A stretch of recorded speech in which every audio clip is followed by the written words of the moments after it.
Welcome back. Sports Talk Podcast 81. And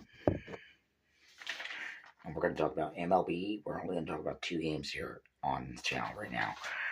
And we're going to talk about the first game, the Rays and the Guardians. Kind of really, Rays won, thank God for that. I mean, that's out of the ordinary for that one. And all in all, they did good. Guardians could have done, I mean, they played their hearts out, really. I mean, both teams did, as far as I know. And apparently the Rays have been doing pretty good in game one. It's like crazy enough to work their way up the ladder. But how can they work individually? I think they would have done anything else. But the off season, when it does come, there's no guarantee. I know we're still in the beginning of it. And right now they're in the middle of working on a lot of potentials on defensive and offensive. Basically, that's what Philly is doing. And I think Rays are doing the same thing. And so far, the Rays have been doing good for game one on this one. They just took. It's not that bad. I mean, it's not that first game, but I numbered it, number 1 and 2. And it's just really like it. It's just very cool how they did it. And I like what the Rays are doing right now, but they have no idea what they got. Now, game 2, the Twins and the Marlins. The Marlins lost their game 4-11 against the Twins. And the Twins really I really want to talk about this one mostly because the Twins outnumber them 11-4. I think they had a lot of good hitters that did a lot of RBIs, a lot of home runs. I think they had 2 up there that really kind of fit the profile of it. So I think they had a lot of home runs, a lot of RBIs in between there. But the other part of this would be the Twins did pretty good. The Rays also did good, but 3-2 would be a close game against the Guardians. And it's like you have to think on their side of the baseball. When the pitcher goes ahead and pitches, depends on if he's a right-handed or hook, or pitches like this, you gotta watch out for the pitches. And apparently, they had good pitchers, but the batting team between the Rays and the Twins, I mean, Rays got lucky. I mean, they got lucky there, and it just solidifies what they did. Very interesting. Twins, on the other hand, beat the Marlins. They creamed them. I mean, they had a good pitching, and I know the Twins have a good pitching. I know they have a good pitching, but they also have good batting. I mean, the bats, what counts in that game, game 2, what I'm talking about, I know they have good batters. I know they drafted quite a bit of batters in the MLB draft last year, I think. And then it mosey on down to what they did. It wasn't that bad, really. And it just kind of really worked out for the Twins. And Twins and the Marlins could have won if they had it, but I don't think their batting play is not that good as their pitching. So the Twins, on the other hand, their pitching's good, the batting's good. It's average with these guys, and it's like you got to really think on aspect ratio of what they did. And despite the fact what we could have done, they could have done a little bit worse if it was vice versa. So the Twins could have done a lot worse if it was reverse psychology, which backwards would be Marlins would have won 11-4. Twins would have lost 11-4. It would be vice versa if they would have done the exact opposite. Marlins played their hearts out on this one, but they had crushed it.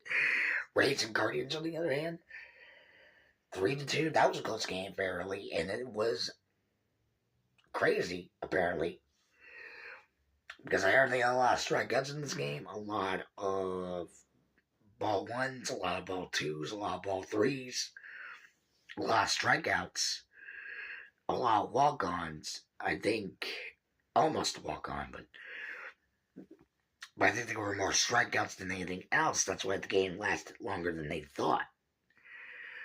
And when I look at this game here, the Guardians and the Rays, it's like they batted different ideas to it. I don't want to really talk about this one because they're both good on defensive and offensive. They're both very good on the defensive side of the baseball. But when they hit it, and the Rays really came through with the win. I cannot believe that. Because they both have good pitchers. They have good pitchers, they have good batters, but the pitching game was mostly how the Rays won with this one. Barely by the skin of their teeth.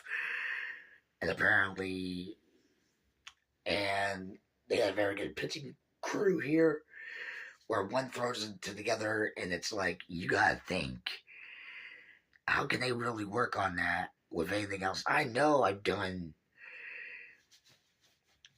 games like this in the past on my other channel, but it's like you have to really think how far they can go. With the Twins and the Marlins, on the other hand, it was a blowout. You can't really understand 11-4. It's a blowout right there, and you can't really do some of the games right now in baseball I've seen, especially when I recreated this channel, especially on my other channel that I had, was like blowout after blowout after blowout with each team for the whole MLB side of it. It just seems crazy to where every blowout it's been 12-1, 4-1. It's just. But the Twins and a couple other teams have been really cooking it. Phillies have not done very good right now. They went back to basics. Apparently that didn't work. And a couple other teams went back to basics with them for the spring training, but it just didn't work out and I know the Phillies fired their own GM. They let go of what they did for the most part. And it was like, how could they let them go? It's not the GM's fault that you guys were losing. They fired their own GM. The owners fired their own GM. I still think it was an owner's decision. When the owners step in, they clean house. And when they clean house, that's bad. And this was just about a month ago. 2 months ago, to be exact, when one of the teams were getting cleaned out. And it was like cleaning house already, where if the owner steps in any sport, yeah, they are going to be crucified. They might give the coach another chance, maybe another 2 years, maybe another year, maybe 1 year, maybe 2 years down the road, to lead the team to victory. But when the owners step in and they fire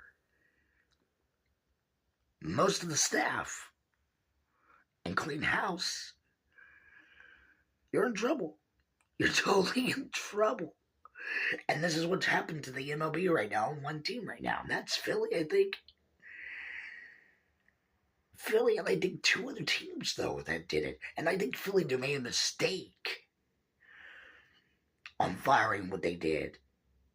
And yeah, it did change for the better. But they said they were bringing in new people, new staff members, new players. They were cleaning house. The owners were cleaning house. And apparently, I think they did pretty bad moves when it comes to that. And it was like, sliding through. It's like they hit the bat in the baseball, slide it into the home run, saying, look, we're cleaning the house, we're letting a lot of you guys go. I heard they let off almost the players, staff. I heard almost 150 people lost their jobs in that organization. Now you tell me, how does that work? I mean, yeah. And so far, Philly hasn't done much right now, and they've lost a couple games. But it comes with the territory. You're not going to fire everybody and make everybody move. It's the players themselves. Trade them. Don't go after the staff because they're doing their job. Trade your players. Trade your players. Every instance, trade your players. Trade them. Trade them to the Yankees. Trade them to the Mets. Trade them to Arizona. Trade them to anywhere. Anywhere but you're doing. But let me know in the comments down below what you think the Phillies are doing in this episode. Because I think they're doing terrible. But that's all I got for today in this episode. Thank you for joining me for Sports Talk Podcast 81. That's the new name we got. I've revamped it and everything, as you guys know. So if you guys like this video, let me know in the comments down below. If you like the new name, let me know in the comments also. So far, we're doing pretty good right now on sorts. But the videos need to get more views than anything else. So we're doing pretty good. But like and subscribe to the channel if you like sports on a daily basis. That's what I'll be doing on this one. And it's going to be revamped. So until next time, John Vick sign off. Take care.